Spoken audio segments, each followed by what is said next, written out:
Okay, Fiat workers are threatening to strike over the Cristiano Ronaldo transfer to Juventus. Now, Juventus and Fiat are actually owned by the same family, the Agnelli family.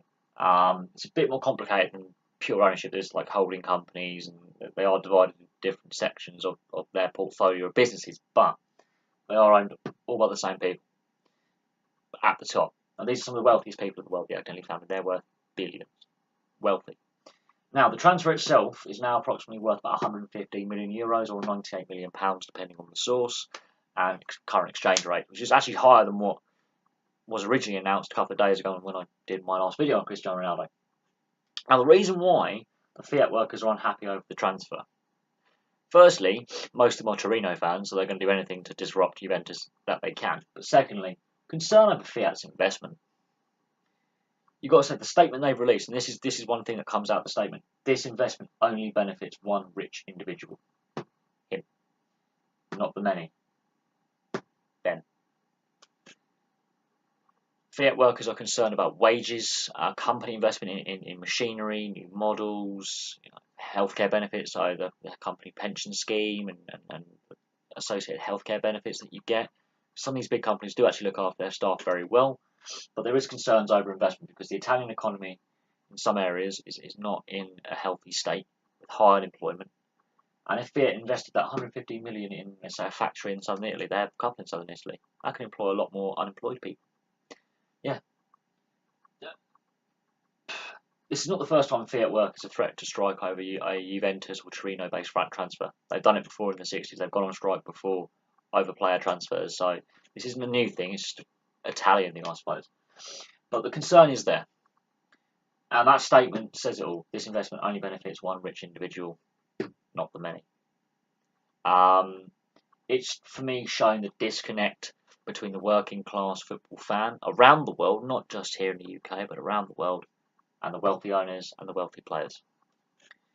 That is a hell of a lot of money to spend on a player. It's not the record fee that's held by Neymar, and a lot of people were completely befuddled by that. And that didn't sit well with a lot of football fans. I do think transfer record will be broken this summer. We've still got all of August to go yet. The World Cup finishes on Sunday. The regular season starts to begin midway through August. So we've got a month more of transfers to take place. And I wouldn't be surprised if some of the players who are playing at the World Cup end up going for big money from the clubs they're at. Big money. Big money.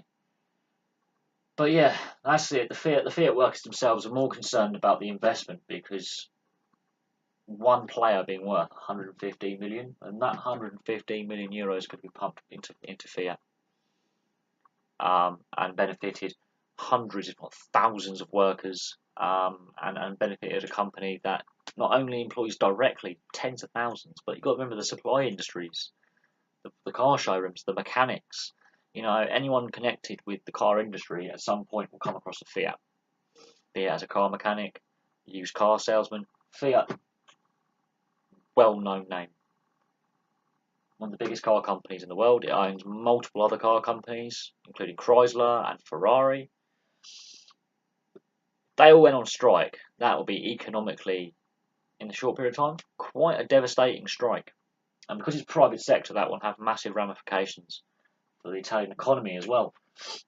But it is, for me, yes, showing the disconnect. I don't think it's fully football related as such, but it is showing that these wealthy industrialists who own sports teams and industrial companies such as Fiat and the clubs themselves, the players and the owners are losing touch with the fan base, and the sport is losing touch with its roots. That's what this says to me.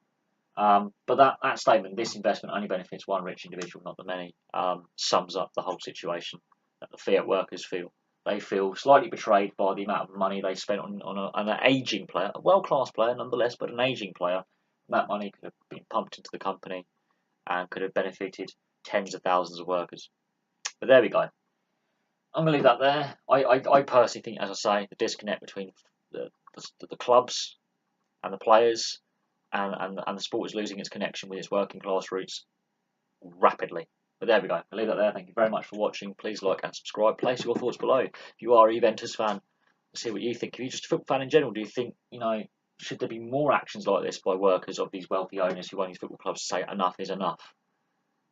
Invest in the companies that you're milking to pay these players massive money and pay these massive transfer fees. How about you invest in our companies for a change, because we make you the money that means you can buy your football club. But there we go. Thanks for watching. Please like and subscribe, place your comments below, and I'll have some more videos for you soon.